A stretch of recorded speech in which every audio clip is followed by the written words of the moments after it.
안녕하세요. HK쌤 매스 동아리입니다. 이번 시간에는 다른 시간과 달리 수학사에 대해 배워볼 건데요.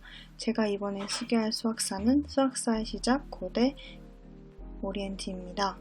오리엔트 지역은 일반적으로 고대 동방 지역을 지칭합니다. 따라서 오리엔트 수학이란 고대 이집트와 메소포타미아의 수학을 가리킵니다.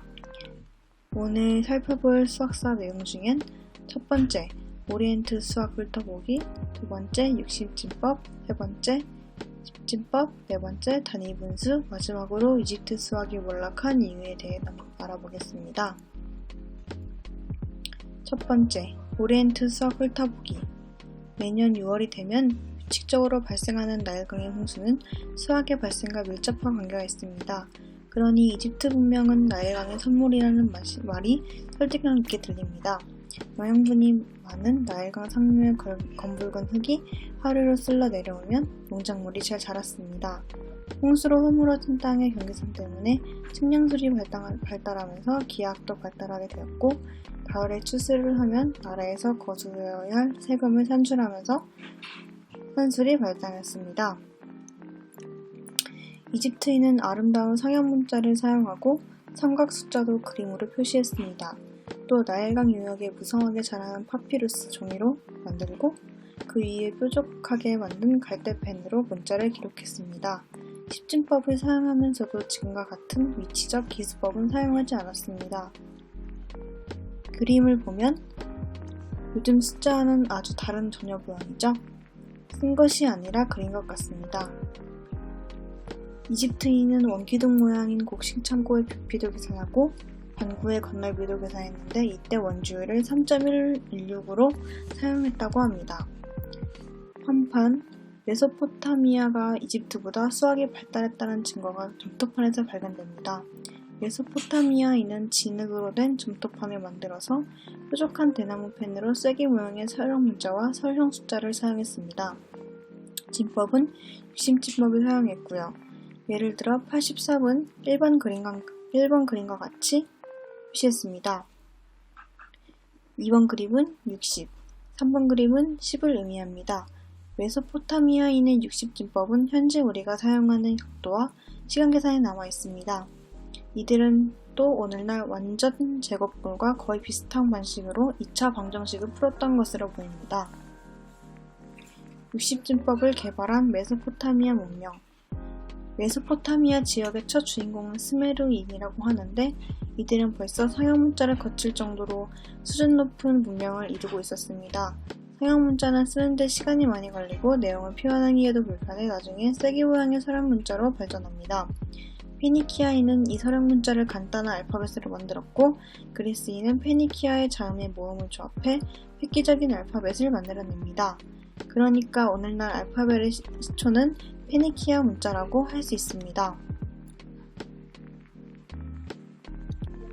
기원전 3000년경이 되면 바퀴 달린 전차를 만들어 전쟁을 하고 구리와 주석을 합금한 청동을 사용하기 시작하면서 이른바 청동기 시대를 열어갑니다. 스메르인은 요즘 최고의 신 안을 섬겼는데 안의 고유 문자를 60으로 정하면서 스메르인은 육심진법의 체계를 발전시킵니다. 십진법과 육심진법. 기원전 2005년경 이집트와 바빌로니아에는 수학이 존재했던 것으로 추정됩니다. 이집트인은 물건의 개수를 셀 때 작은 돌을 이용해 물건 하나의 돌을 대응시키며 10개가 되면 한 단위를 올리는 십진법을 사용했던 것으로 보입니다. 한편 바빌로니아에서는 스메르인의 신앙에 따라 최고의 신 안의 고유 숫자를 60으로 정하면서 육십진법을 발달시켰다는 썰이 있습니다.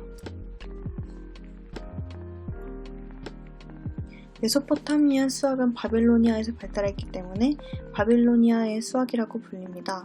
십진법의 원리는 낱개 1이 10개가 모이면 10의 자리가 하나 올라가고 10이 10개 모이면 100의 자리가 하나 올라가지만 육심진법의 원리는 1이 10개 모이면 10의 자리가 하나 올라가고 10이 6개 모이면 60의 자리가 하나 올라가는 원리입니다.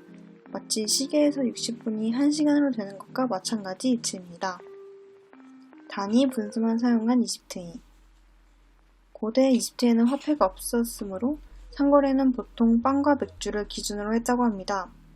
이집트 인은 파피루스의 현실적인 문제를 넘겼는데 이를테면 빵을 분배하는 문제를 들 수 있습니다. 두 개의 빵을 30명이 나누려면 한 명당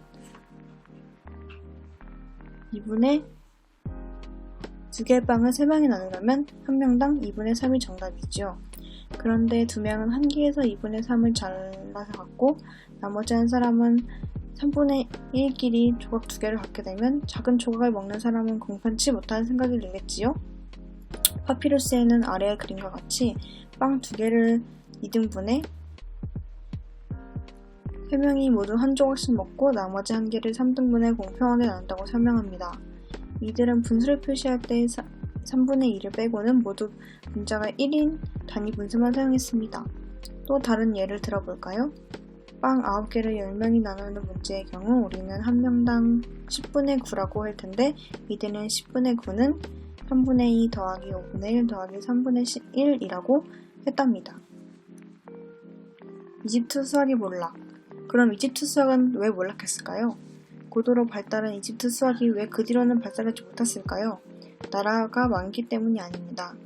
이집트에서는 기하학이나 선술, 달력 등을 모두 사자들만 볼 수 있는 파피루스 경전에 기록했기 때문입니다. 당시 경전은 요즘의 불경과 성경과 다르게 아무나 볼 수 없고 연구할 수도 없습니다. 심지어 경전을 훔쳐보는 사람에게는 엄벌이 내려져 자유로운 연구가 불가능해졌습니다. 이런 이유로 이집트의 수학은 곧 한계에 부딪히고 맙니다.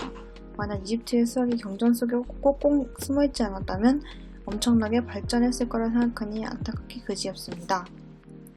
여기까지 고대 오리엔트 수학사에 대한 발표였습니다. 들어주셔서 감사합니다. 여기서 영상 마치겠습니다.